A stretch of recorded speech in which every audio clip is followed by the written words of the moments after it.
प्रिय साथियों, प्रिय मित्रों, आत्मिक आदर, आभार, अभिवादन, नमस्कार। मैं गुलेंद्र पटेल काशी हिंदू विश्वविद्यालय में बीए तृतीय वर्ष का छात्र हूँ। आज दृष्टिबाधित एवं दिव्यांग विद्यार्थी साथियों के लिए भक्ति काव्य का स्वरूप और विकास पर विस्तृत अध्ययन और अनुशीलन करने जा रहे हैं। चलिए समझ लेते हुए भक्ति काव्य का स्वरूप और विकास का अध्ययन करेंगे। तो आप सभी से अति विनम्र निवेदन है कि आप अपने साथी, दृष्टिबाधित साथी एवं दिव्यांग साथियों को यह वीडियो या रिकॉर्डिंग अवश्य शेयर कीजिएगा। चलिए भक्ति काव्य का स्वरूप और विकास पर हम लोग आ जाते हैं। ठीक, भक्ति काव्य का स्वरूप और विकास। पहले इसका रूपरेखा देख लेते हैं कि इस वीडियो के अंतर्गत हम लोग क्या क्या पढ़ेंगे। ठीक, तो भक्ति काव्य का स्वरूप और विकास का रूपरेखा। इस इकाई 3 हम लोग पढ़ रहे हैं। ये है हमारा 7वां वीडियो। ठीक, 7वां वीडियो है। इसके पहले हम लोग 7 वीडियो बना चुके हैं, आदिकाल अपभ्रंश साहित्य से लेकर अभी तक। ठीक, इकाई की रूपरेखा। पहला है उद्देश्य। इकाई की रूपरेखा अर्थात उद्देश्य पढ़ेंगे, फिर प्रस्तावना देखेंगे, भक्ति काव्य की पूर्व परंपरा देखेंगे, भक्ति काव्य की पृष्ठभूमि देखेंगे, भक्ति काव्य की पृष्ठभूमि, भक्ति काव्य की भक्ति का स्वरूप देखेंगे। भक्ति के स्वरूप के अंतर्गत हम लोग 2 वर्ग करके देखेंगे, भक्ति का अर्थ और भक्ति का स्वरूप। ठीक, फिर भक्ति काव्य की प्रमुख प्रवृत्तियां देखेंगे। ठीक, अर्थात भक्ति काव्य की प्रमुख विशेषताएं। ठीक, भक्ति काव्य की सामान्य विशेषताएं देखेंगे, फिर निर्गुण भक्ति काव्य की सामान्य विशेषताएं तथा सगुण भक्ति काव्य की सामान्य विशेषताएं। ठीक, फिर भक्ति काव्य का शिल्प विधान देखेंगे, अर्थात काव्य भाषा देखेंगे, काव्य रूप देखेंगे, छंद विधान देखेंगे, अलंकार देखेंगे, काव्य का रस देखेंगे। ठीक, भक्ति काव्य का विकास। ज्ञानश्रयी शाखा, प्रेमा मार्गी शाखा अर्थात सूफी शाखा, कृष्ण भक्ति शाखा, राम भक्ति शाखा।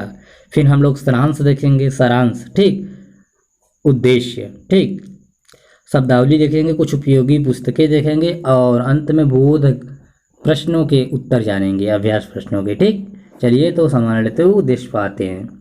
इस टॉपिक को पढ़ने का मतलब उद्देश्य क्या है हमारा। ठीक, यह हिंदी काव्य के दूसरे खंड की पहली इकाई है। इस इकाई में आप भक्ति काव्य के स्वरूप और हिंदी में उसके विकास का अध्ययन करेंगे। इस इकाई को पढ़ने के बाद आप भक्ति शब्द का अर्थ बता सकेंगे, हिंदी के भक्ति काव्य की सामान्य विशेषताओं का उल्लेख कर सकेंगे, भक्ति काव्य की विभिन्न प्रवृत्तियों की विशेषताएं बता सकेंगे, भक्ति काव्य की भाषा और शिल्प पक्ष की विशेषताओं का उल्लेख कर सकेंगे तथा भक्ति काव्य के विकास का वर्णन कर सकेंगे। ठीक, चलिए भूमिका देखते हैं। प्रस्तावना। हिंदी का ऐच्छिक पाठ्यक्रम 2 हिंदी काव्य से संबंधित है। इस पाठ्यक्रम के पहले खंड में आपने हिंदी काव्य की आरंभिक पृष्ठभूमि और आदि काव्य का परिचय प्राप्त किया था। दूसरे खंड का संबंध भक्ति काव्य से है। इस खंड की यह पहली इकाई है तथा इस पाठ्यक्रम की तीसरी इकाई है। ठीक, इस इकाई में आपकी हिंदी भक्ति काव्य के स्वरूप और विकास के संबंध में जानकारी दी जाएगी। बाद की इकाइयों में आप भक्ति काव्य धारा से जुड़े कुछ प्रतिनिधि कवियों के काव्य का अध्ययन भी करेंगे। ठीक, भक्ति काल हिंदी साहित्य के इतिहास का सर्वाधिक महत्वपूर्ण काल माना जाता है। इसी काल के दौर कबीर जैसे शूर, मीरा, तुलसी, रहीमदास जैसे महान कवि हुए जिनकी रचनाओं ने लाखों नर नारियों को प्रभावित और प्रेरित किया है। ठीक, इस युग के उक्त रचनाकारों की काव्य रचनाओं का अध्ययन करने से पहले यह जरूरी है कि आप इस युग की विशेषताओं को ठीक से समझें। भक्ति काव्य का लेखन क्यों आरंभ हुआ, भक्ति क्या है, उस युग की परिस्थितियाँ क्या थी, भक्ति काव्य की प्रमुख प्रवृत्तियाँ कौन कौन सी हैं, इन प्रवृत्तियों की कौन सी प्रमुख विशेषताएं हैं, भक्ति काव्य का विकास कैसे हुआ, इन सभी प्रश्नों का उत्तर जानना आपके लिए जरूरी है। भक्ति काव्य के स्वरूप और विकास का पर्याप्त परिचय प्राप्त कर लेने से आपको इस खंड में सम्मिलित कवियों को समझने में मदद मिलेगी। भक्ति काव्य पर विचार करें तो हम इस बात को आसानी से पहचान सकेंगे कि सामान्यतः सभी भक्त कवियों का काव्य भक्ति भावना से प्रेरित है, लेकिन इन कवियों के काव्य की अपनी अलग अलग पहचान भी होती है। उदाहरण के लिए कबीर और तुलसी तथा जायसी और सूर के काव्य में काफ़ी भिन्नताएं हैं। ये भिन्नताएं कौन कौन सी है और इनका आधार क्या है, इन पर हम इस इकाई में विचार करेंगे। इसी संदर्भ में भक्ति के भेदों और उनसे संबंधित काव्य रूपों, निर्गुण भक्ति, सगुण भक्ति, कृष्ण भक्ति, राम भक्ति, सूफी मत, प्रबंध काव्य और मुक्तक काव्य आदि को लेकर कई प्रश्न हमारे सामने उपस्थित होंगे। ये हम इन पर विचार विमर्श करेंगे ताकि आगे की इकाइयों को समझने में हमें सहायता मिले। भक्ति की पूर्व परंपरा, भक्ति काव्य की पूर्व परंपरा। धर्म के क्षेत्र में ईश्वर की प्राप्ति के 3 मार्ग बताए गए हैं, ज्ञान, भक्ति, कर्म। धर्म के क्षेत्र में ईश्वर की प्राप्ति के 3 मार्ग बताए गए हैं, पहला ज्ञान है, दूसरा भक्ति, तीसरा कर्म। ज्ञान का संबंध ईश्वर संबंधित तत्व विवेचन से है, जबकि भक्ति का संबंध ईश्वर के प्रति निष्ठा और प्रेम द्वारा उसकी प्राप्ति से है। कर्म का संबंध उन आचार विचारों से है जिनका पालन करके व्यक्ति अपने को ईश्वर की प्राप्ति के योग्य बनाता है। एक अन्य मार्ग योग है, जिसमें कठोर साधना और तप पर बल दिया जाता है। ठीक, विद्वानों ने भक्ति का उद्गम वेदों से माना है। वेदों में ऐसे बहुत से सूक्त और मंत्र हैं जिनमें कष्टों और दुखों से मुक्त करने की प्रार्थना ईश्वर से की गई है तथा यह कामना की गई है कि ईश्वर बल, ओज और सहन शक्ति प्रदान करे। ईश्वर या विभिन्न देवताओं के प्रति आराधक कि इस तरह की प्रार्थनाओं में हम भक्ति का मूल तत्व पा सकते हैं। भक्ति के इस तत्व को हम उपनिषदों में भी पाते हैं, लेकिन इसका वास्तविक विकास भगवत गीता में मिलता है, जो प्रख्यात महाकाव्य महाभारत का एक अंग है। अर्जुन को भगवान श्री कृष्ण उपदेश देते हैं। ठीक, गीता में भगवत गीता में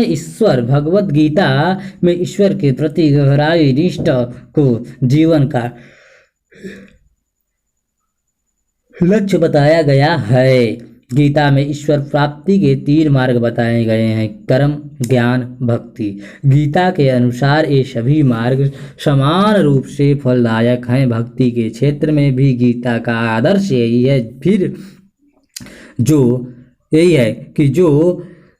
कि जो ईश्वर को जिस रूप में भजता है, ईश्वर उसे उसी रूप में प्राप्त होते हैं। भक्ति के स्वरूप की विस्तृत चर्चा बाद में कई पुराण ग्रंथों में मिलती है, जिनमें से श्री मद्भागवत पुराण का विशेष महत्व है। दक्षिण भारत में भक्ति साहित्य।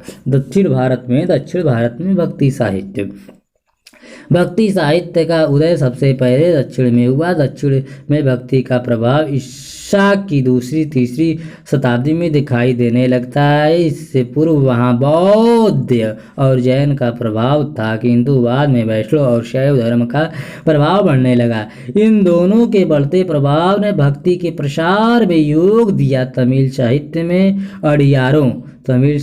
अड़ियारों तथा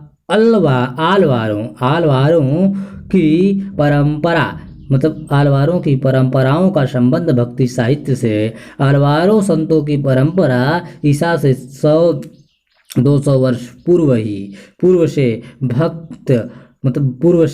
पूर्व से आरंभ होकर 12वीं शताब्दी तक दिखाई देती है। आचार्य परशुराम चतुर्वेदी के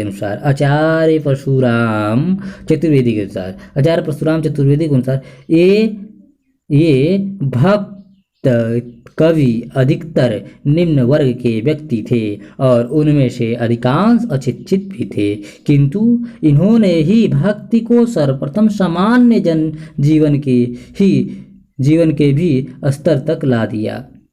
भक्ति के द्वारा अनुप्राणित इन्होंने अपने हृदय के सच्चे एवं भावपूर्ण उद्गार प्रकट किए और उनके कारण ये अपने परिवर्तित कवियों के लिए पथ प्रदर्शक भी बन गए। अड़ियारों के इष्टदेव शिव थे और आलवारों के विष्णु अर्थात राम एवं कृष्ण थे, किंतु इस प्रकार की विभिन्नताओं के होते हुए भी उनकी भक्ति साधना में विशेष अंतर नहीं था। उनका लक्ष्य एक समान था, उनके भावों में अपूर्व सादृश्य था। ठीक, भारतीय साहित्य में भक्ति धारा पृष्ठ संख्या 10 थे, परशुराम चतुर्वेदी की पुस्तक से। ठीक, इन भक्त कवियों में महिलाएं भी शामिल थी।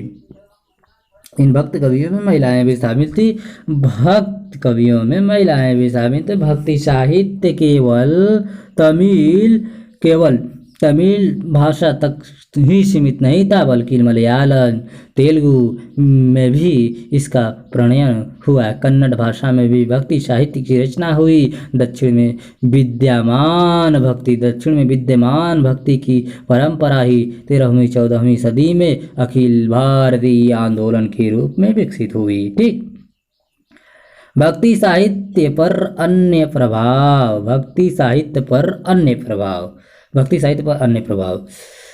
भक्ति साहित्य की परंपरा में बौद्ध, सिद्ध और नाथ साहित्यों का भी योगदान रहा है। विशेष रूप से भक्ति की निर्गुणवादी परंपरा पर सिद्धों और नाथों का प्रभाव स्पष्ट परिलक्षित होता है। धर्म की ब्राह्मणवादी परंपरा से अलग बौद्ध साहित्य में धर्म की लोकवादी परंपरा दिखाई देती है। इसमें धार्मिक रूढ़ियों और कर्मकांडों का विरोध किया गया है तथा वर्ण आश्रम व्यवस्था को भी अस्वीकार किया गया है। नाथों और सिद्धों ने अपने साहित्य में इस परंपरा को आगे बढ़ाया और बाह्य धार्मिक आचारों की तुलना में ईश्वर के प्रति हृदयगत निष्ठा को अधिक महत्व दिया। 13वीं-14वीं सदी के इस भक्ति आंदोलन पर इस्लामों के एकेश्वरवाद का प्रभाव भी था। इस्लाम की एक शाखा सूफी मत में निहित प्रेम तत्व और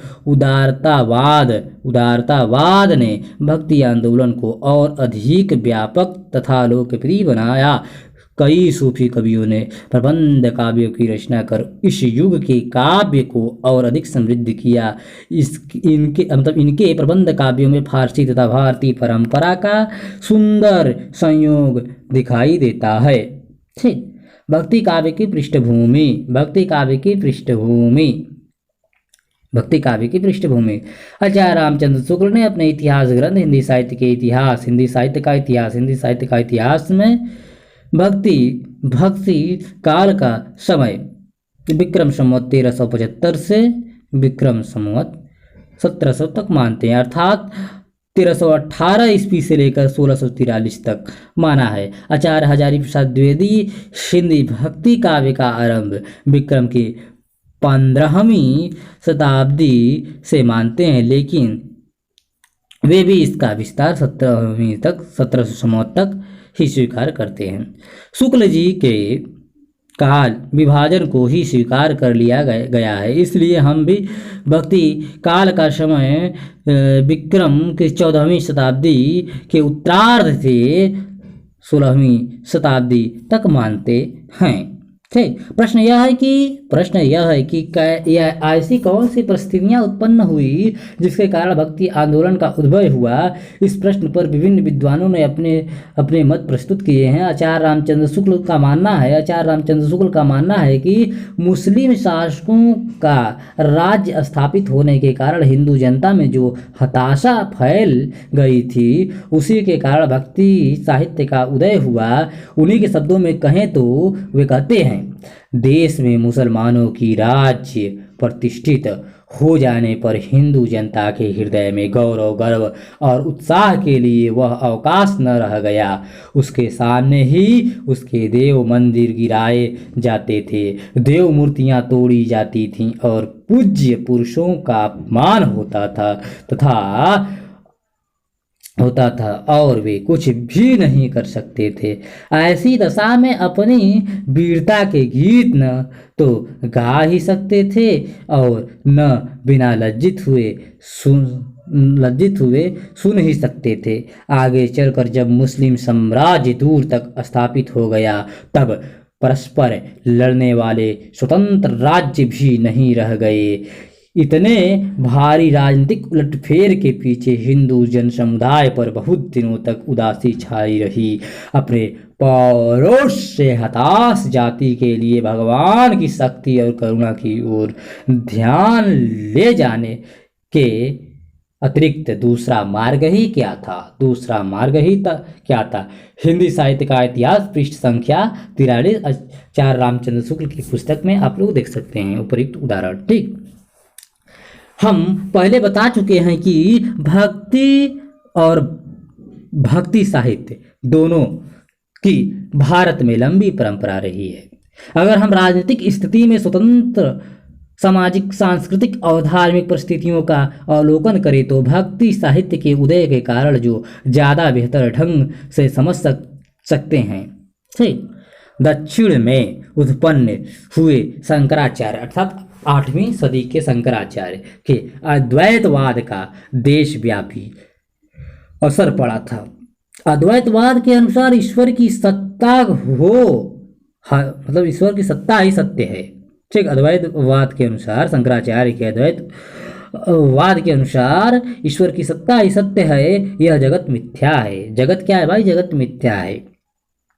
माया के वशीभूत होने के कारण ही हम जगत को सत्य समझ लेते हैं। शंकराचार्य के मत में ईश्वरी भक्ति के मार्ग को अवरुद्ध कर दिया। इसकी तीव्र प्रक्रिया हुई। रामानुज, निम्बार्क, मध्वाचार्य, बल्लभाचार्य आदि आचार्यों ने ईश्वर जीव और जगत के पारस्परिक संबंधों की नए ढंग से व्याख्या की और भक्ति के महत्व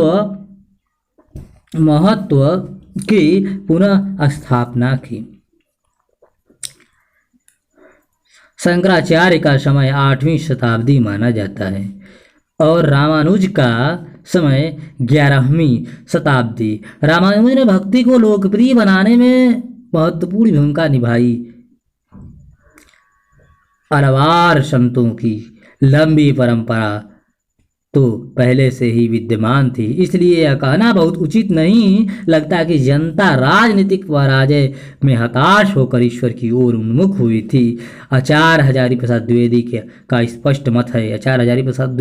स्पष्ट मत है कि अगर इस्लाम नहीं आया होता तो भी साहित्य का 12 आना वैसा ही होता जैसा आज है। हिंदी साहित्य की भूमिका पृष्ठ संख्या 1 पर ही आचार्य हजारी प्रसाद द्विवेदी कहते हैं। ठीक, भक्ति आंदोलन अखिल भारतीय आंदोलन था। मध्य भारत में कबीर, नानक, जयसी, रैदास, सूरदास, तुलसीदास, दादू दयाल, तो पश्चिम में नामदेव, नरसी, मीरा, बंगाल में चैतन्य महाप्रभु, चंडीदास और दक्षिण में अलवार और नायनार संत हुए। इस भक्ति आंदोलन में समाज के समझाए जाने वाले तबके भी शामिल थे। संपूर्ण भक्ति साहित्य में करुणा और अनुरक्ति का स्वर तो है, लेकिन अवसरवाद और पराजय का स्वर कहीं नहीं है।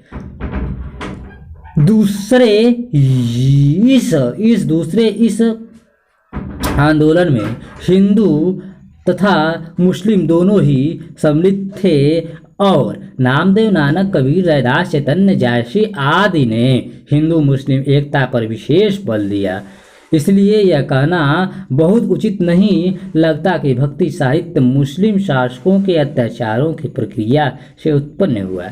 इसका अर्थ यह भी है कि भक्ति साहित्य में जनता के सांसारिक कष्टों के तत्व नहीं है। गरीब हिंदू और मुस्लिम जनता राजनीतिक उत्पीड़न, धार्मिक कट्टरता, सामाजिक भेदभाव और रूढ़िबद्धता से परेशान थी। भक्ति आंदोलन उनके इन्हीं कष्टों और दुखों को अभिव्यक्त दे रहा था। 12वीं-13वीं सदी के राजनीतिक आर्थिक परिवर्तनों ने निम्न समझी जाने वाली कारीगरी जातियों की स्थिति में सुधार को संभव बनाया। इससे इन जातियों में आत्मसम्मान का भाव उत्पन्न हुआ। इन्हीं परिस्थितियों में भक्ति के प्रचार ने इन वर्गों को अपनी ओर आकृष्ट किया, क्योंकि भक्ति के क्षेत्र में हृदयगत निष्ठा को अधिक प्रधानता दी गई थी। धार्मिक कर्मकांडों और सामाजिक रूढ़ियों को भक्ति के मार्ग की बाधा माना गया था। भक्ति वस्तुतः धार्मिक उपासना के क्षेत्र में समानता और उदारता को स्वीकारती है, और इसी विशेषता ने भक्ति को लोकप्रिय बनाया और कवियों ने इसे अपने काव्य का विषय बनाया। भक्ति का स्वरूप भक्ति साहित्य ईश्वर के प्रति भक्त की निष्ठा और भावना का ही प्रतिफलन नहीं है। फिर भी भक्ति वह केंद्रीय तत्व अवश्य है जो उनके काव्य में अंतःधारा की तरह सर्वत्र प्रवाहित दिखाई देता है। भक्त कवि पहले भक्त थे, बाद में कवि। उन्होंने कविता के लिए कविता नहीं की थी, बल्कि सभी भक्त कवियों ने ईश्वर के प्रति अपने हृदय के उद्गारों को ही वाणी दी थी। इसलिए उनके शब्दों में सच्ची निष्ठा, गहरा अनुराग और तीव्र भावात्मक उद्वेग स्पष्ट परिलक्षित होता है। कबीर जैसी, सूर, मीरा, तुलसी, रहीम आदि सभी भक्त और कवि दोनों थे। भक्त भी थे, कवि भी थे, लेकिन उनके काव्य में भक्ति के अतिरिक्त अन्य बातों में एक रूपता नहीं है। भक्ति के रूप में भी इनके यहाँ कुछ न कुछ भेद अवश्य है। जैसे सूरदास की भक्ति सख्य भाव है, मतलब सखा भाव है,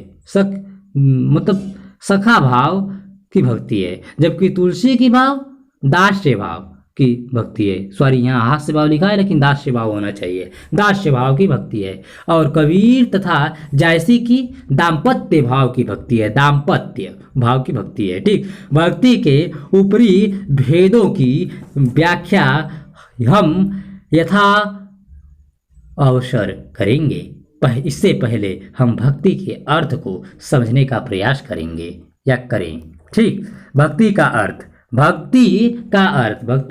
है। भक्ति शब्द की निष्पत्ति भज धातु से हुई है, संस्कृत के भज धातु से हुई है, जिसका अर्थ है सेवा करना। भज मतलब सेवा करना। ठीक, और इसी से भजन शब्द भी बना है। ठीक, भजन, लेकिन इसका अर्थ सिर्फ सेवा शब्द तक सीमित नहीं है। भक्ति में ईश्वर का भजन, पूजा, प्रीति और अर्पण सभी शामिल है। दूसरे शब्दों में भक्ति ईश्वर के प्रति भक्त के प्रेम की अभिव्यक्ति है। भक्ति की परिभाषा नारद ने अपने भक्ति सूत्र में की है। नारद मुनि अपने भक्ति सूत्र में करते हैं। उनके अनुसार सात्वस्मिन्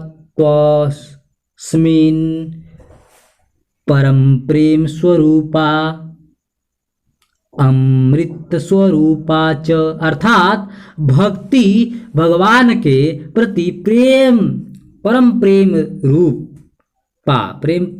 रूपा और अमृत स्वरूपा है। नारद ने अपने इस सूत्र की व्याख्या करते हुए कहा है कि इस भक्ति को प्राप्त करके मनुष्य अमर हो जाता है, अर्थात वह जन्म मरण के बंधन से के पार हो जाता है, उन्हें उसे निवार वहाँ पर निर्वाण मिल जाता है। अच्छा, तो कैल और निवार की प्राप्ति उसे हो जाती है और हर तरह के अभाव से मुक्त हो जाता है। भक्ति की उपयुक्त परिभाषा से यह स्पष्ट है कि भक्ति में ईश्वर के प्रति गहरी अनुरक्ति अर्थात प्रेम पर विशेष बल दिया गया है। भक्ति का यह केंद्रीय भाव है और ईश्वर के प्रति इसी उत्कृष्ट मतलब उत्कृष्ट प्रेम को हम सभी भक्त कवियों में समान रूप से देख सकते हैं। आचार्य रामचंद्र शुक्ल के अनुसार अगर देखें तो श्रद्धा और प्रेम के योग का नाम भक्ति है। ठीक, श्रद्धा और भक्ति में नामक निबंध में वे कहते हैं आचार्य रामचंद्र शुक्ल कि श्रद्धा और प्रेम के योग का नाम भक्ति है। चिंतामणि भाग 1 पृष्ठ संख्या 56 पर आप लोग देख सकते हैं। ठीक, शुक्ल जी की इस पृष्ठ में प्रेम के साथ श्रद्धा का ये संयोग किया गया है। श्रद्धा ईश्वर के प्रति पूज्य भाव की अभिव्यक्ति है। भक्त ईश्वर के प्रति गहरा प्रेम ही महसूस नहीं करता, वरन उसे अपना उदारक पालनकर्ता और मार्गदर्शक भी मानता है। यदि प्यारे साथियों आप लोग श्रद्धा और भक्ति नामक निबंध को रिकॉर्डिंग करवाना चाहते हैं मुझसे तो कृपया कमेंट बॉक्स में लिखिए, मैं आचार्य रामचंद्र शुक्ल के इस महत्वपूर्ण निबंध को अवश्य रिकॉर्डिंग करूंगा। ठीक, भक्ति का स्वरूप भक्ति को ईश्वर की प्राप्ति का सबसे सुगम साधन माना जाता है। भागवत पुराण में भक्ति के 9 प्रकार के साधनों का उल्लेख है।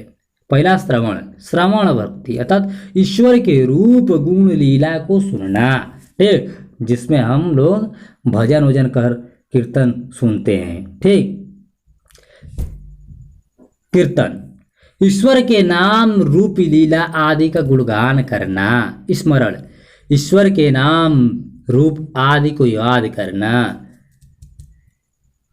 पाद सेवन ईश्वर के चरण की सेवा करना। अर्चना ईश्वर की पूजा करना। छठा है वंदना, ईश्वर की वंदना करना, प्रार्थना करना। दास्य 7वां है ईश्वर को अपना स्वामी मानकर दास्य भाव से उनकी सेवा अर्चना करना।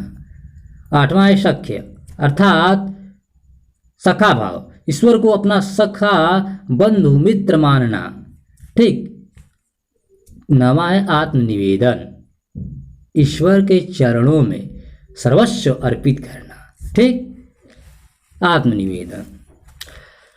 भागवत पुराण में भक्ति के 2 भेदों की चर्चा की गई है। जब भक्ति किसी इच्छा से प्रेरित होकर ईश्वर की पूजा अर्चना करता है, जब भक्त किसी इच्छा से प्रेरित होकर ईश्वर की पूजा अर्चना करता है तो ऐसी भक्ति सगुण या गौड़ी भक्ति कहलाती है।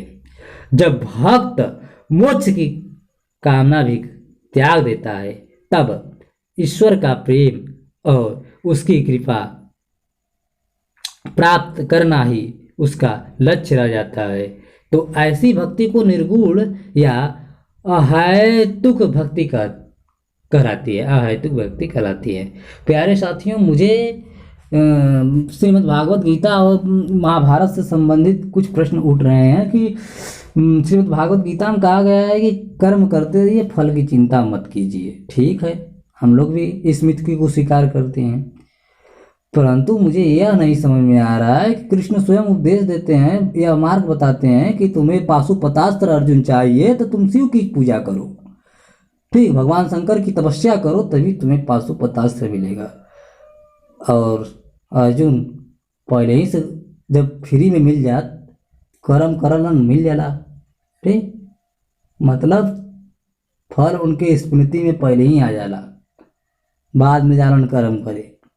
थोड़ा ऐसे हमसे बहस ना करें, भक्ति काव्य की यहाँ पर चर्चा करना है। चलिए उस सब पर बाद में चर्चा करेंगे, जब भगवत गीता का पाठ अच्छा से करेंगे तब। ठीक, श्रीमद् भागवत गीता को पढ़ा जाएगा, विस्तृत अध्ययन किया जाएगा, तब हम लोग वहाँ पर जो प्रश्न हमारे मन में आएगा या आपके मन में आएगा विस्तृत चर्चा किया जाएगा। यदि श्रीमद् भागवत गीता से संबंधित आपके भी मन में कोई प्रश्न है तो कृपया कमेंट बॉक्स में लिखिए, उसको अभी हम देखते हुए आगे बढ़ेंगे। ठीक, उस वीडियो में। आने वाले भावी वीडियो में।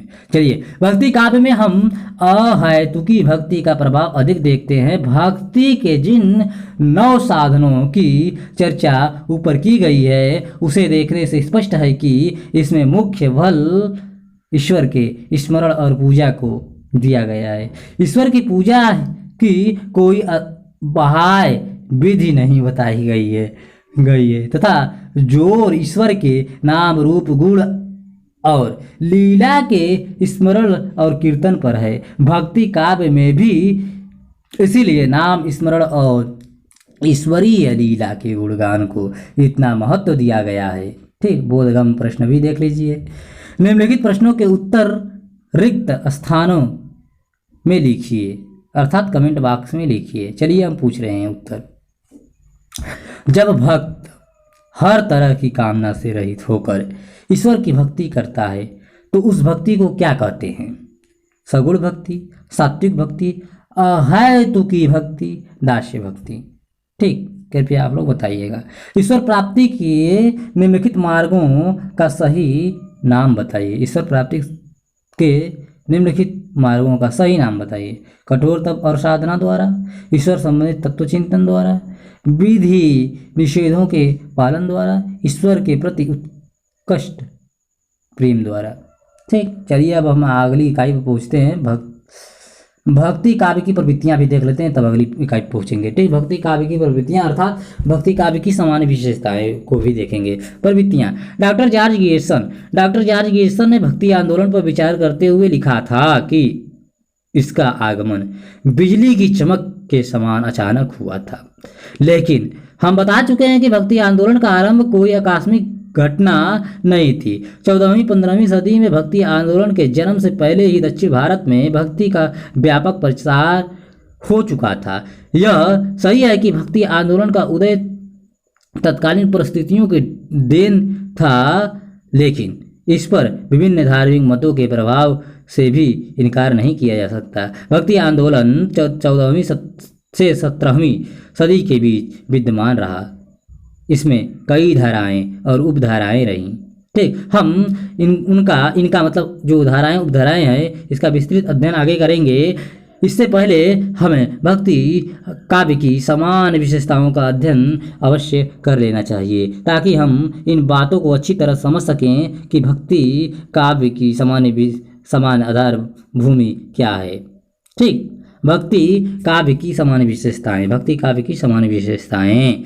भक्ति के स्वरूप पर विचार करते हुए हमने बताया कि ईश्वर की उपासना के क्षेत्र में भक्ति का क्या महत्व है। भक्ति आंदोलन पर विचार करते हुए आचार्य हजारी प्रसाद द्विवेदी ने निम्नलिखित सामान्य विशेषताओं का उल्लेख किया है। आचार्य हजारी प्रसाद द्विवेदी के अनुसार जब भक्ति काव्य की सामान्य विशेषताएं उसको देखिए। पहला है प्रेम की परम पुरुषार्थ है। प्रेम ही परम पुरुषार्थ है, मोक्ष नहीं।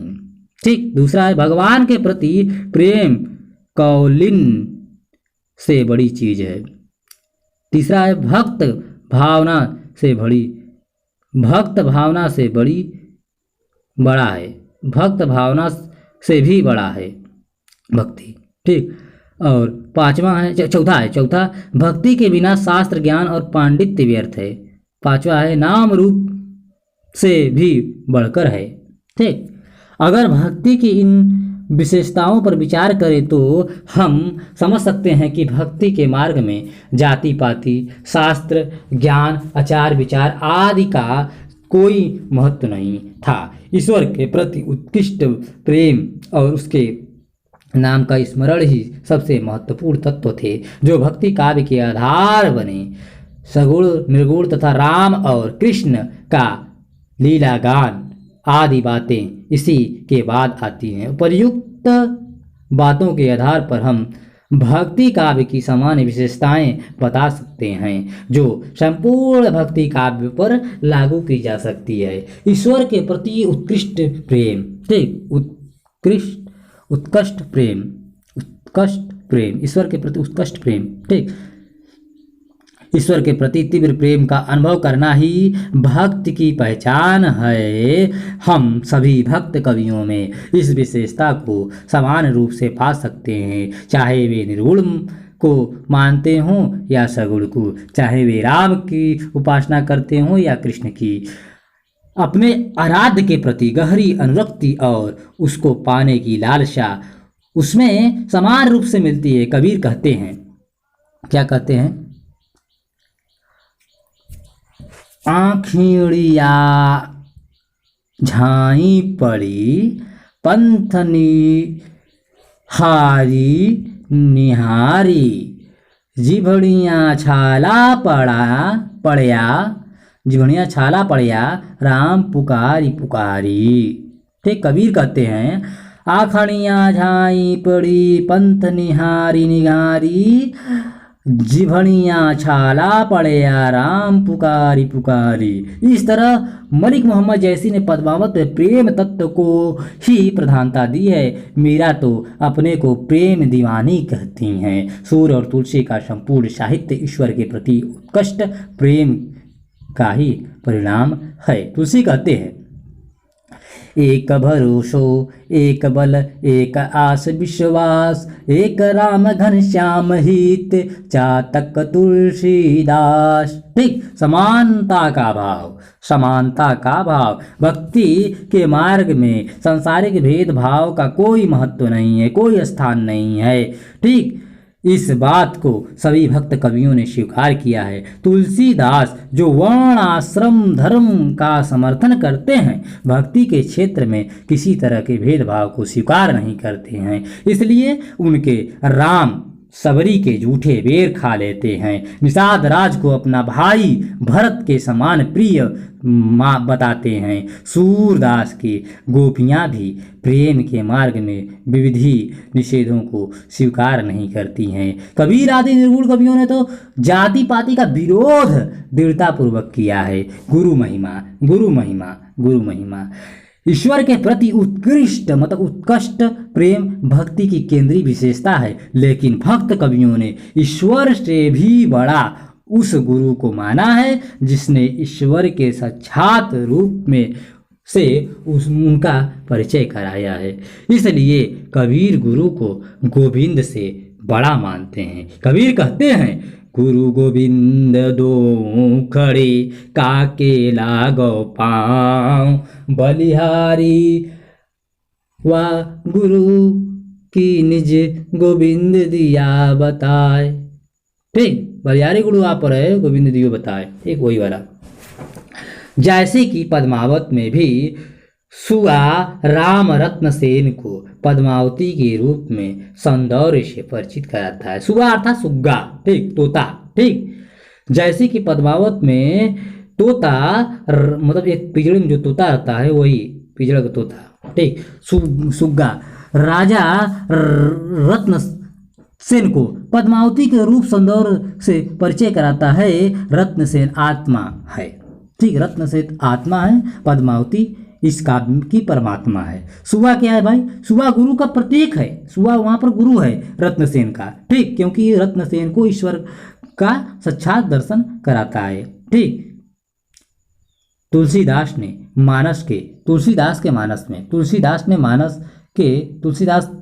मानस के आरंभ में ही गुरु की वंदना करते हुए लिखते हैं। क्या लिखते हैं, क्या कहते हैं? देखिए, बंदो गुरु पद कंज कृपा सिंधु नर रूप हरि। कहने का तात्पर्य यही है कि प्राय भक्त कवि गुरु के महत्व को स्वीकारते हैं। शास्त्र ज्ञान की अनावश्यकता भक्त कवियों ने शास्त्र ज्ञान और पांडित्य को भक्त के लिए आवश्यक नहीं मानना है, बल्कि कभी कभी तो इन्हें भक्ति के मार्ग की बाधा ही स्वीकार किया है। कबीर इसलिए कहते हैं कि पोथी पढ़ पढ़ जग मुआ, पंडित भया न कोई। सूरदास की गोपियां जब उद्धव के शास्त्र ज्ञान का मजाक उड़ाती हैं, अरे आपो घोष बड़ो व्यापारी,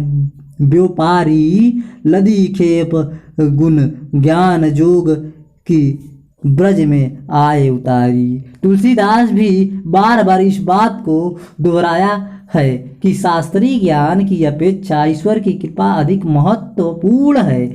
उसी की कृपा से ज्ञानी और पापी भी भवसागर मतलब भवसागर से पार हो जाते हैं। ठीक, नाम महिमा मतलब नाम महिमा, ईश्वर की नाम महिमा, ईश्वर की नाम महिमा। भक्ति के जिन 9 साधनों का रूप मतलब साधनों का ऊपर वर्णन किया गया है, उसमें स्मरण, कीर्तन और श्रवण का संबंध नाम महिमा से ही है। स्मरण, ईश्वर का स्मरण करना, ईश्वर का कीर्तन करना।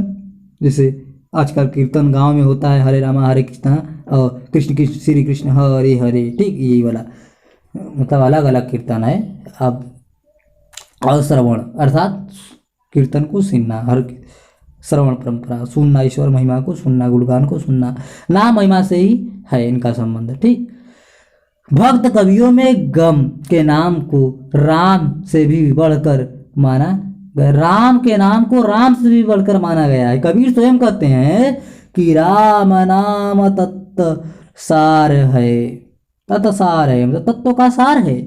वे यह भी कहते हैं कि कबीर सुमड़ी सार है और सकल जंजाल।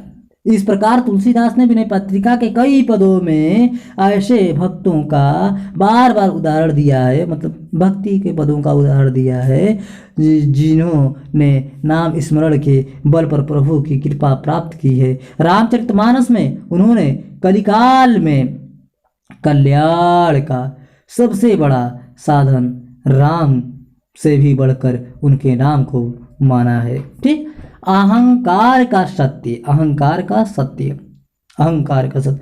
भक्त कवियों में यह विशेषता भी समान रूप से पाई जाती है कि कबीरदास इसलिए कहते हैं कि मैं तो राम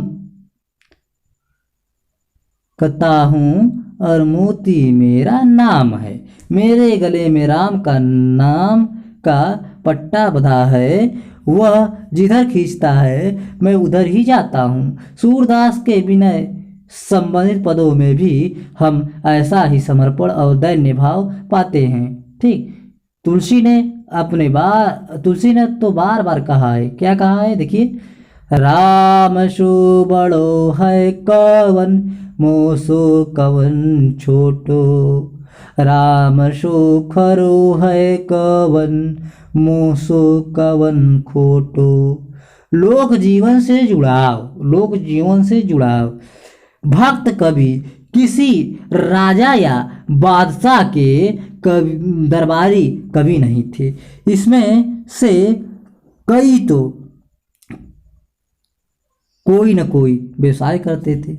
कबीर पेशे से जुलाहा थे, रैदास चर्मकार थे अर्थात चमड़े का कार्य करते थे। तुलसीदास कथावाचक थे, मतलब घूम घूम के कथा करते थे। तुलसीदास ने तो स्पष्ट रूप से लिख दिया था कि जो कवि प्राकृत जनों राजा महाराजा का गुणगान करता है, उसकी कविता पर सरस्वती अपना सिर धून कर पछताती है। ठीक, वस्तुतः भक्त कवियों ने राम को ही अपना राजा समझा और सामान ने जनता के बीच ही अपनी कविता ले गए। इस तरह उनकी कविता में लोक जीवन का समावेश हुआ। इस प्रकार हम पाते हैं कि भक्त कवियों में कुछ ऐसी विशेषताएं हैं जो सभी में समान रूप में मिलती हैं। भक्ति का मार्ग ईश्वर की आराधना का सरस, सहज और सर्वसुलभ मार्ग था। हम मार्ग में छोटे बड़े और ऊंच नीच का कोई भेद नहीं है। मार्ग में छोटे बड़े और ऊंच नीच का कोई भेद नहीं है। ठीक, यहाँ जाति पाति का भी कोई मतलब नहीं है। ठीक, यहाँ शास्त्रीय ज्ञान और कठोर साधना की आवश्यकता नहीं थी, केवल प्रभु के प्रति गहरा प्रेम और आत्मसमर्पण ही पर्याप्त था। इसलिए इस काव्य को इतनी लोकप्रियता प्राप्त हुई। लेकिन इस काव्य में कई धाराएं अंतर्निहित थीं। भक्ति काव्य की अब तक बताई गई सामान्य विशेषताओं के अतिरिक्त धाराओं की अपनी विशेषताएं थी, जिनके कारण उनकी अपनी अलग पहचान थी। आचार्य रामचंद्र शुक्ल ने भक्त कवियों को दो श्रेणियों में विभाजित किया है। एक है कि निर्गुण भक्त कवि और दूसरे हैं कि सगुण भक्त कवि।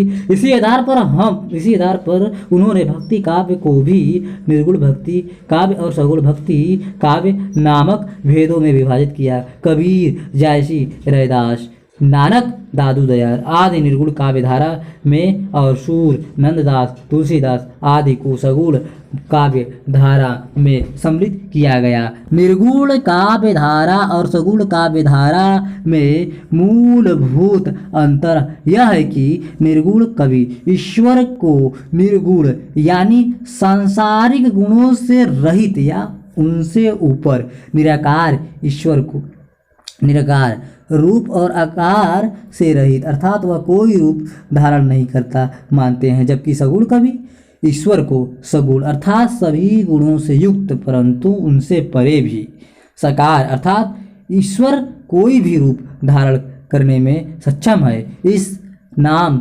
रूपात्मक जगत में रूप धारण करके अवतरित होता है। ईश्वर की परिकल्पना का यह अंतर मामूली बात नहीं। इसी कारण इन दोनों के काव्यों की विषय वस्तु में अंतर आया है और जीवन और जगत संबंधित उनके दृष्टिकोण में भी अंतर दिखाई देता है। ठीक, आगे के पृष्ठों में हम इन दोनों प्रवृत्तियों का किंचित विस्तार से उल्लेख करेंगे, अध्ययन और अनुशीलन करेंगे। निर्गुण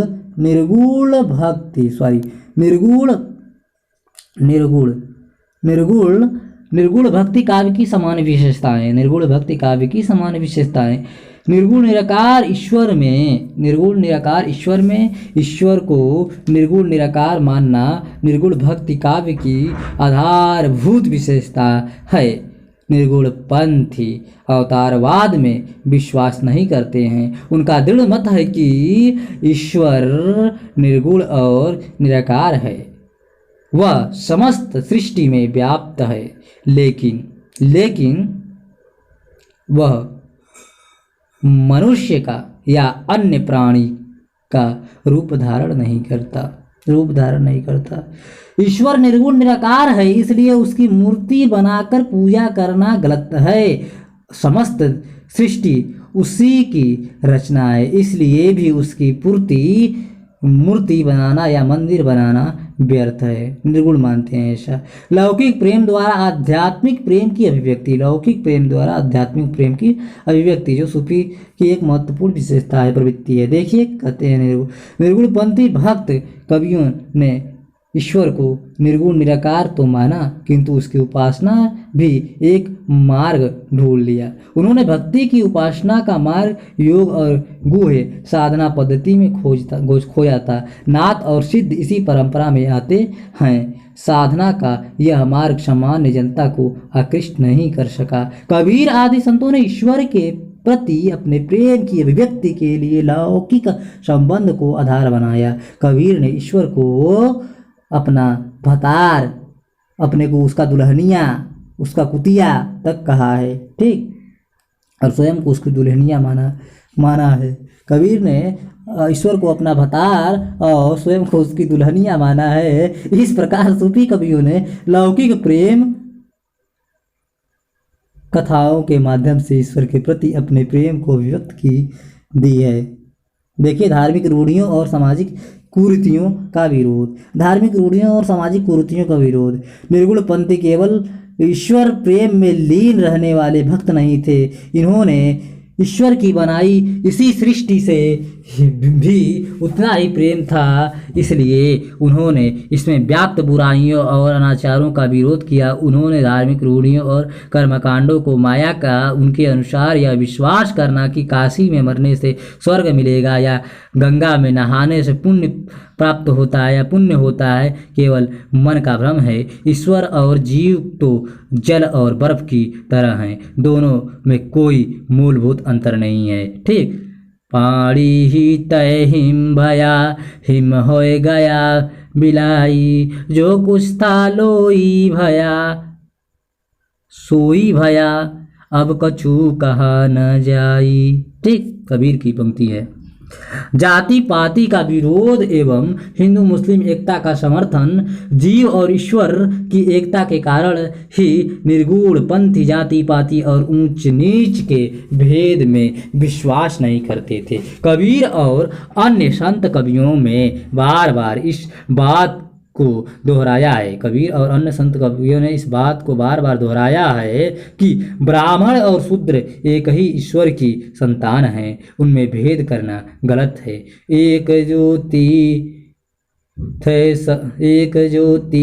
सब उपजा, कौन ब्राह्मण कौन सूदा। ठीक, सूदा।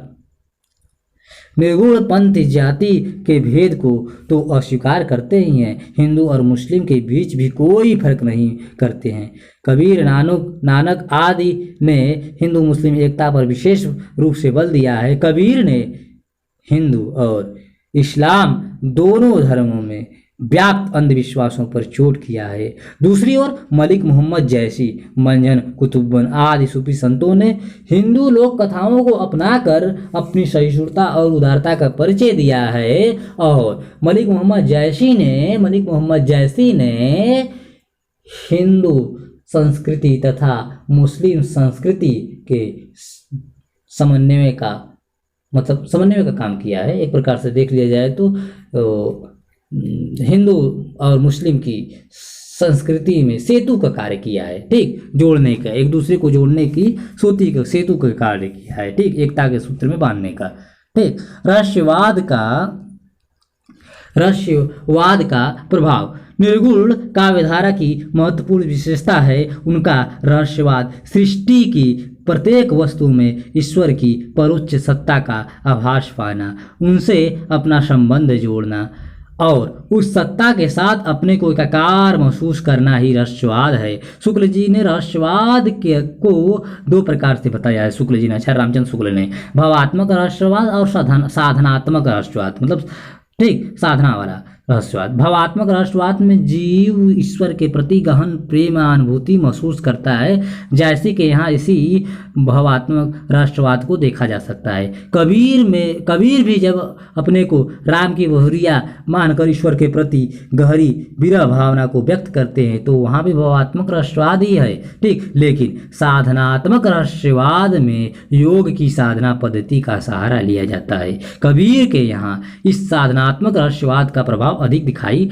देता है। ठीक, निर्गुण भक्ति काव्यधारा पर नाथों, सिद्धों, सूफी मतों, अद्वैतवाद, वैष्णव शक्ति का प्रभाव था। निर्गुण काव्यधारा ने इन सभी को अपनाया और उन्हीं से अपना रास्ता निकाला। नाथों और सिद्धों की परंपरा से उन्होंने धार्मिक पाखंड का खंडन और जाति पाति का विरोध लिया।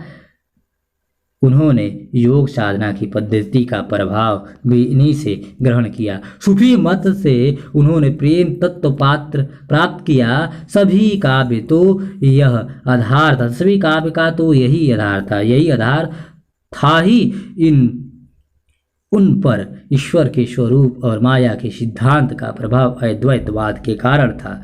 ठीक, वैष्णव परंपरा से उन्होंने अहंकार का त्याग, ईश्वर के प्रति उत्कृष्ट प्रेम और राम नाम का आधार लिया। इस प्रकार निर्गुण काव्यधारा विभिन्न परंपराओं का समागम है। निर्गुण काव्यधारा को आचार्य रामचंद्र शुक्ल ने दो धाराओं में विभाजित किया है। कबीर आदि संतों की ज्ञानश्रेयी शाखा, जैसी आदि संत सूफी संतों, सभी कवियों की प्रेम मार्गी शाखा। इनका अध्ययन हम आगे विस्तृत रूप से करेंगे। ठीक, चलिए अब हम देखते हैं सगुण भक्ति काव्य धारा की विशेषताएं।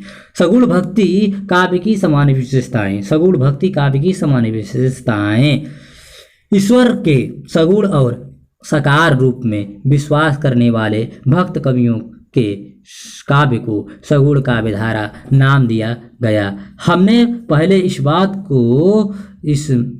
बात पर विचार किया था कि आदि गुरु शंकराचार्य के मत से उपासना के क्षेत्र में भक्ति के मार्ग को अवरुद्ध कर दिया था।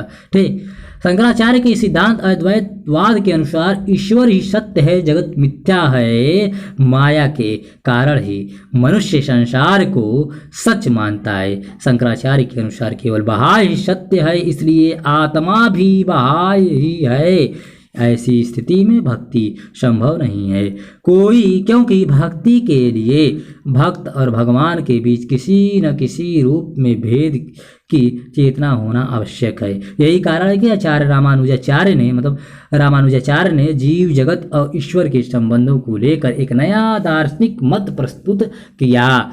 रामानुज 11वीं सदी के अनुसार 11वीं सदी में थे। रामानुज के अनुसार जीव जगत और ईश्वर के बीच उसी तरह का संबंध है जिस तरह का संबंध शरीर और उसके अंगों के बीच है। जिस प्रकार शरीर के अंग शरीर से भिन्न भी हैं और शरीर के से एकाकार भी हैं, उसी तरह ईश्वर भी जीव भी ईश्वर से अलग भी है और उसका अंग भी। इस प्रकार रामानुज भी जीव और ईश्वर के बीच अद्वैतता दो का निषेध मानते हैं, लेकिन यह विशिष्ट किस्म की अद्वैतता है, इसलिए रामानुज के सिद्धांतों को विशिष्टाद्वैत कहा जाता है। रामानुज माया की सत्ता को भी स्वीकार नहीं करते हैं माया की सत्ता को स्वीकार। रामानुज का मानना है कि जीव ब्रह्म से उत्पन्न होकर उसी में लीन हो जाता है। जीव अपने अंगी रूप बाह्य को प्राप्त करना चाहता है। भक्ति उसकी इसी इच्छा की पूर्ति का मार्ग है। इस सिद्धांत में ईश्वर की सगुण रूप में कल्पना की गई है। दास्य भाव की भक्ति को आदर्श भक्ति माना गया है। कबीर के गुरु रामानंद रामानुज की ही परंपरा से संबद्ध थे। रामानुज की परंपरा से ही संबद्ध थे। माधवाचार्य 1188 से 1276 तक जिनका जीवन काल है। माधवाचार्य का सिद्धांत द्वैतवाद कहलाता है। इसमें जीव और ईश्वर को भिन्न माना गया है। ईश्वर को इस सृष्टि का कर्ता माना गया है। इस संसार के प्रत्येक जीव एक दूसरे से अलग है। मोक्ष प्राप्ति के बाद भी भेद बना रहता है। माधवाचार्य जगत को भी पूर्णतः सत्य मानते हैं। चैतन्य महाप्रभु का सिद्धांत इसी मत की एक शाखा है। ठीक। वल्लभाचार्य जिनका जीवन काल है 1478 से लेकर 1530 तक, जो अष्टशास्त्र के संस्थापक भी हैं। ठीक। वल्लभाचार्य का दार्शनिक मत शुद्धाद्वैत है। ठीक। शंकराचार्य ने माया का अस्तित्व माना था। वल्लभाचार्य ने माया रहित शुद्ध ब्रह्म को जगत का कारण बताया। उनके अनुसार कृष्ण ही परम ब्रह्म है। ठीक। वे आत्मा में भी वास करते हैं और बाह्य रूप में भी लीला भी करते हैं। कृष्ण का अनुग्रह प्राप्त करना ही भक्त का परम लक्ष्य है। यह अनुग्रह ही पुष्टि है, इसलिए वल्लभाचार्य के सिद्धांत को पुष्टि मार्ग भी कहते हैं और शुद्धाद्वैत भी। राधा और कृष्ण की उपासना यहाँ भी स्वीकार की गई है। ठीक। राधा और कृष्ण की उपासना यहाँ भी स्वीकार की गई है। सगुण भक्ति धारा पर इन्हीं दार्शनिक मतों का प्रभाव रहा है। उपयुक्त मतों का अध्ययन करने से हम कुछ निष्कर्षों तक पहुंच सकते हैं। ईश्वर और जीव की सत्ता चाहे अभिन्न हो, लेकिन भक्ति के लिए उनकी स्वतंत्र सत्ता मानना आवश्यक है। दूसरे जीव का चरम लक्ष्य ईश्वर की कृपा प्राप्त करना है, यही भक्ति का लक्ष्य है। तीसरे समस्त सृष्टि ईश्वर की लीला है। ईश्वर की लीला का ध्यान करना, उनका गायन करना भक्ति का अंग है। कृष्ण राम और अवतार है, अवतार ईश्वर के सगुण रूप हैं। कृष्ण राम आदि अवतार ईश्वर के सगुण रूप हैं। राधा कृष्ण की शक्ति है और सीता राम की। ठीक। इन दोनों की आराधना करना आवश्यक है। इस प्रकार सगुण भक्ति काव्य धारा में ईश्वर को सगुण साकार ही माना गया है। अवतारवाद में विश्वास। ठीक। भागवत गीता में कृष्ण कहते हैं कि जब जब धर्म की ग्लानि होती है और अधर्म का उत्थान होता है, तब तब मैं दुष्टों का दलन करने और साधुओं का परित्राण करने के लिए अवतार लेता हूँ। गोस्वामी तुलसीदास भी गीता के इस मत में विश्वास करते हैं और धारणा रामचरितमानस में भी इस बात को दोहराते हैं। अवतारवाद के सिद्धांत के पीछे गीता की इसी धारणा का प्रभाव है। इसलिए सगुण कवियों ने अपनी भक्ति का अवलंबन किसी न किसी अवतार मतलब राम या कृष्ण को बनाया है। ठीक, अवतार के पीछे एक और कारण माना गया है, प्रभु द्वारा अपने भक्तों पर अनुग्रह करना। भक्तों के लिए ईश्वर अपनी लीला का विस्तार करता है। समस्त सृष्टि ईश्वर की लीला है, परंतु ईश्वर भक्तों के लिए अवतार लेकर भी लीला करता है और राम कृष्ण का चरित्र लीला के ऐसे ही लीला रूप हैं। ठीक, ऐसे ही लीला रूप हैं। ईश्वर की लीलाओं का गायन सगुण भक्ति कवियों ने ईश्वर की लीलाओं का गायन किया है। ईश्वर की लीलाओं का गायन ठीक, सगुण भक्त कवियों ने ईश्वर की लीलाओं का गायन किया है। सगुण कृष्ण भक्त कवि तो यह भी मानते हैं कि वृंदावन में भगवान श्री कृष्ण गोपियों के साथ नृत्य लीला में रत हैं। तुलसीदास भी मानते हैं कि प्रत्येक कल्प में राम बार बार जन्म लेते हैं और बार बार राम कथा दोहराई जाती है। सगुण भक्त कवि ईश्वर की लीला के गायन को भक्ति का आधार मानते हैं। उनका विश्वास है कि यदि भक्ति ईश्वर की कृपा से ही प्राप्त होती है, जिस व्यक्ति को ईश्वर की भक्ति प्राप्त हो जाती है उसके कर्म चाहे कितने भी बुरे क्यों न हों, उसकी ओर भगवान अपने आप खींच लेते हैं। ठीक, भक्ति का विशिष्ट रूप सगुण भक्ति दो प्रकार की होती है, रागानुराग भक्ति तथा वैधी भक्ति। आचार्य हजारी प्रसाद द्विवेदी के अनुसार कर्तव्य बुद्धि से जो नियम स्थिर किए जाते हैं उसे विधि कहते हैं, और स्वाभाविक रुचि से जो वृत्ति उत्तेजित होती है उसे राग कहते हैं। रागानुराग भक्ति में ईश्वर के प्रति तन्मयता और अनुराग का आधिक्य होता है, जबकि वैधी भक्ति में शास्त्रों के विधि निषेध का पालन करना होता है। कृष्ण भक्त कवि मानते थे कि ब्रज के लोगों की कृष्ण के प्रति रागात्मिकता भक्ति थी, लेकिन अब यह भक्ति संभव नहीं है। हम केवल उनका अनुकरण कर सकते हैं। रागात्मिकता भक्ति का अनुकरण होने के कारण ही इसे राग अनुराग भक्ति कहते हैं। तुलसीदास की भक्ति वैधी भक्ति है। वैधी भक्ति ईश्वर के स्वैर रूप का गायन करती है, अर्थात उसके स्वामी होने या श्रेष्ठत्व के भाव को व्यक्त किया जाता है। तुलसीदास अपने इष्ट को अपना स्वामी मानते हैं, स्वयं को उनका दास, इसलिए तुलसीदास की भक्ति दास्य भाव की भक्ति कही जाती है। राग अनुराग भक्ति में ईश्वर की भक्ति शक्य भाव से होती है। सूरदास आदि कृष्ण भक्त कवियों की भक्ति इसी कोटि में आती है। वे ईश्वर के माधुर्य रूप का गायन करते हैं। कृष्ण के बाल रूप और गोपियों के साथ रास लीला आदि का गायन करना इस भक्ति का विशिष्टता है।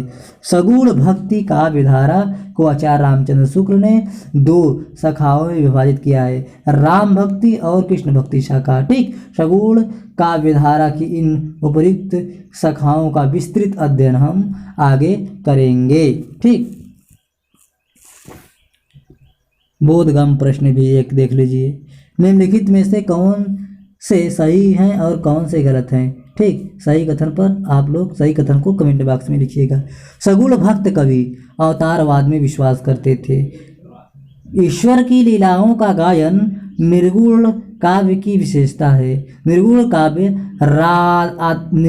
धारा में धार्मिक अंधविश्वासों का खंडन मिलता है। राग अनुराग भक्ति में शास्त्र सम्मत विधि निषेधों का पालन आवश्यक है। ज्ञानश्रयी कवियों ने लौकिक प्रेम गाथाओं को प्रेम काव्य का विषय बनाया है। ठीक, निम्नलिखित में से कौन सी विशेषता संपूर्ण भक्ति काव्य पर समान रूप से लागू होती है? अहंकार का त्याग, ईश्वरीय लीला का गायन, नाम महिमा, भक्ति के क्षेत्र में जाति प्रथा का निषेध, राष्ट्रवाद। तो कृपया आप कमेंट बॉक्स में अवश्य लिखिएगा। ठीक, चलिए अब हम लोग अगले टॉपिक पे चलते हैं। भक्ति काव्य का शिल्प विधान। भक्ति काव्य का शिल्प विधान। भक्ति काव्य का शिल्प विधान। भक्ति काव्य विषय वस्तु की दृष्टि से ही नहीं वरन काव्य कला की दृष्टि से भी अत्यंत समृद्ध है। भक्त कवियों ने काव्य की रचना यश या अर्थ कमाने या काव्य कला के प्रदर्शन के लिए नहीं की थी। वे तो कविताओं द्वारा ईश्वर के प्रति अपनी अनन्य भक्ति को ही व्यक्त कर रहे थे। उनके काव्य में रस, छंद, अलंकार आदि का प्रयोग मिलेगा, लेकिन कवियों का प्रयोजन इन्हीं तक सीमित नहीं था। भक्त कवि तो यह चाहते थे कि अपनी भावनाओं को ऐसे काव्य रूप में प्रस्तुत करें जो सभी को सहज ही समझ में आ जाए। वे दरबारी कवि नहीं थे। उन्होंने किसी राजा के मनोरंजन के लिए काव्य की रचना नहीं की थी। उनका उद्देश्य अपनी भक्ति भावनाओं को प्रस्तुत करना और ईश्वरी लीलाओं का गायन करना था। लेकिन इसका अर्थ यह नहीं था कि ये कवि काव्य कला से अनभिज्ञ थे। इन कवियों के काव्य की विविधता यह सिद्ध करने के लिए पर्याप्त है कि कबीर जैसे कुछ अपवादों को छोड़कर प्रायः सभी भक्त कवि न केवल अपने समय में प्रचलित काव्यों और काव्य उपकरणों से परिचित थे, बल्कि यथा अवसर उनका उपयोग भी करने में भी कवि सिद्धहस्त थे। भक्त कवियों ने प्रबंध काव्य भी लिखे हैं और मुक्तक भी। उन्होंने दोहा, चौपाई, कवित्त, सवैया, छप्पय आदि अनगिनत छंदों का प्रयोग किया है। भाषा की दृष्टि से अवधी और ब्रज जो उस समय हिंदी क्षेत्र में प्रचलित साहित्यिक भाषा थी का प्रयोग तो मिलता ही है। कबीर आदि संत कवियों ने एक मिलीजुली सदुक्कड़ी भाषा का भी प्रयोग किया है। काव्य भाषा, काव्य भाषा, भक्ति काल की काव्य भाषा। ठीक, काव्य भाषा भक्त कवियों ने सामान्य जनता के में प्रचलित लोक भाषा का प्रयोग किया। कबीर आदि संत कवियों ने जिस भाषा का प्रयोग किया उसमें किसी एक बोली का प्रभाव नहीं था। कबीर की भाषा को सदुक्कड़ी कहा जाता है। सदुक्कड़ी अर्थात साधुओं के बीच प्रचलित भाषा। ठीक, और साधु एक स्थान पर ठहर के रहने वाले हैं नहीं, तो इसलिए साधुओं की भाषा में विविधता होती है, कई स्थानीय बोलियों का प्रभाव होता है। इस भाषा के अतिरिक्त ब्रज और अवधी भक्ति काल की अन्य प्रमुख भाषाएं हैं। ठीक, सूफी काव्य और सगुण काव्य मतलब सगुण भक्ति काव्य इन्हीं भाषाओं में रचा गया। अवधी का प्रयोग प्रायः प्रबंध काव्यों की रचना के लिए किया गया। मलिक मोहम्मद जैसी, पद्मावत तथा अन्य सूफी कवियों ने के प्रबंध काव्य अवधी, ठेठ अवधी मतलब पद्मावत है लेकिन अवधी भाषा में है। गोस्वामी तुलसीदास का विरचित जो है रामचरितमानस वो भी अवधी भाषा में है। ठीक, जिसमें राम लग गया, रामचरितमानस से लेकर जिसमें राम लग गया उसमें हम देखेंगे प्रायः अवधी भाषा में है। ठीक, रामचरितमानस अवधी भाषा में है। ठीक, सूफी कवियों में अवधी का ठेठ रूप मिलता है। अवधी का ठेठ रूप मिलता है, उनमें लोक में प्रचलित अवधी का अधिक प्रभाव है, जबकि तुलसीदास के यहाँ अवधी अधिक प्रकृष्ट है, संस्कृतनिष्ठ है। ब्रज भाषा का प्रयोग प्रायः मुक्तकों और गीतकों की रचना के लिए किया गया है। इस युग में प्रायः संपूर्ण कृष्ण काव्य भक्ति काव्य ब्रज भाषा में ही लिखा गया है। इसका प्रयोग सूरदास, नंददास आदि कृष्ण भक्त कवियों के यहाँ मिलता है। तुलसीदास ने भी गीतों और मुक्तकों के लिए ब्रज भाषा का प्रयोग किया है। गीतावली और कृष्ण गीतावली तथा आप लोग विनय पत्रिका देख सकते हैं। ठीक, इसी भाषा में रचे गए हैं अर्थात ब्रज भाषा में। ठीक, भक्त कवियों ने इन भाषाओं को परिनिष्ठित रूप तो दिया लेकिन इनमें निहित लोक तत्व को नष्ट नहीं होने दिया। भक्त कवियों की भाषा में लोक जीवन के लिए गेय, उपमान, मुहावरे और शब्द प्रयोग मिलते हैं। इन्हीं के बीच संस्कृत परंपरा के शब्द प्रयोग में भी आ जाते हैं। भाषा के संबंध में इन भक्त कवियों की दृष्टि उदार थी। यहाँ जहाँ आवश्यक हुआ वहाँ उन्होंने अरबी फारसी के शब्दों का प्रयोग भी किया है। इन कवियों ने अपनी भाषा को विषय के अनुरूप ढाला है। भक्त कवियों की भाषा में माधुर्य, ओज, प्रसाद तीनों गुणों का समन्वय है। ठीक, संयोग है, संयोग मिलता है या मिलते हैं। भाषा पर कवियों का जबरदस्त अधिकार था। ठीक, भाषा उनके भावों और विचारों की अनुगामी थी। उन्होंने आवश्यकता अनुसार तीनों शब्दों, शक्तियों, अभिधा, लक्षणा, व्यंजना, तीनों शक्तियों में अभिधा, लक्षणा, व्यंजना का प्रयोग किया है। काव्य रूप, काव्य रूप, काव्य रूप, भक्ति काव्य की काव्य रूप। ठीक, भक्ति काल का काव्य रूप, काव्य रूप। भक्त कवियों ने काव्य रचना के लिए प्रबंध काव्य और मुक्त काव्य दोनों तरह के काव्य रूपों का प्रयोग किया है। महाकाव्य प्रबंध काव्य का एक रूप है। भक्ति काव्य के अंतर्गत कई महाकाव्य लिखे गए हैं, जिसमें जायसी द्वारा रचित पद्मावत और तुलसीदास का कृति रामचरितमानस उल्लेखनीय है। भक्त काव्य का एक बड़ा हिस्सा मुक्तक काव्य के रूप में रचा गया। एक तरह से मुक्तक काव्य में कवि ने ईश्वर के प्रति अनन्य भक्ति को वाणी दी। कबीर के विरह संबंधित पद, तुलसी के विनय संबंधित पद तथा मीरा के पद इसी श्रेणी में आते हैं। दूसरी तरह के मुक्तकों में कवि ने ईश्वरी लीलाओं का वर्णन किया है। सूरदास की रचना तथा गीतावली, कवितावली आदि काव्य ग्रंथों में तुलसीदास ने इसी तरह के पद रचे हैं। तीसरी तरह के मुक्तक पदों में कवि के विचार पक्ष को अभिव्यक्ति मिली है। विचार पक्ष को अभिव्यक्ति मिली है। कबीर के पदों में धर्म और समाज की आलोचना इसी श्रेणी में आती है। छंद विधान, छंद विधान, ठीक, भक्ति काव्य की छंद विधान। ठीक, भक्ति काव्य में प्रायः उन सभी छंदों का प्रयोग किया गया है जो उस समय प्रचलित थे। महाकाव्य के लिए दोहा और चौपाई छंदों का प्रयोग किया गया है।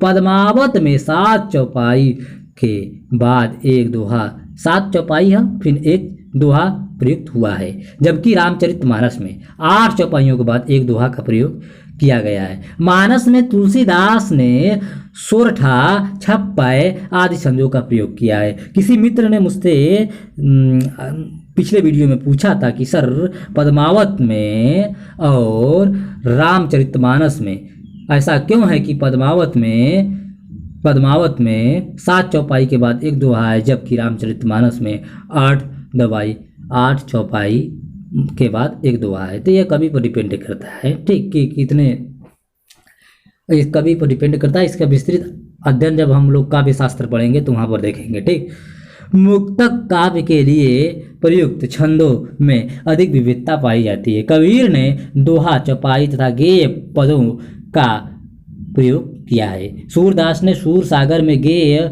पदों का भी अधिक प्रयोग किया है।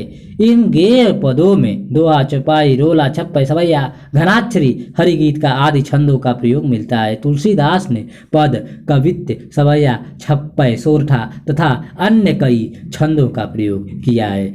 इस प्रकार हम पाते हैं कि भक्ति काव्य में छंद की दृष्टि से अधिक विविधता और व्यापकता पाई जाती है। भक्ति काव्य की एक प्रमुख विशेषता है उसकी गेयता। ठीक, क्योंकि उस समय कीर्तन परंपरा थी, श्रवण परंपरा थी। ठीक, सब संत कवि भ्रमण कर करके गाते थे अपने ईश्वरी पदों को। ठीक, प्रायः सभी भक्त कवियों ने गेय पदों की रचना की है जो विभिन्न राग रागनियों पर आधारित है। कबीर, सूर, तुलसी, मीरा आदि भक्त कवियों के पद अपनी गेयता के कारण जन जन के कंठ हार बन गए थे और आज भी वे उतने ही लोकप्रिय हैं। सच कहूँ तो आज भी भक्ति काल के कविताएं जितनी लोकमानस पर अपनी प्रभाव छोड़ती हैं या लोकमानस के हृदय में वास करती हैं, उतना परिवर्तित किसी भी काव्य की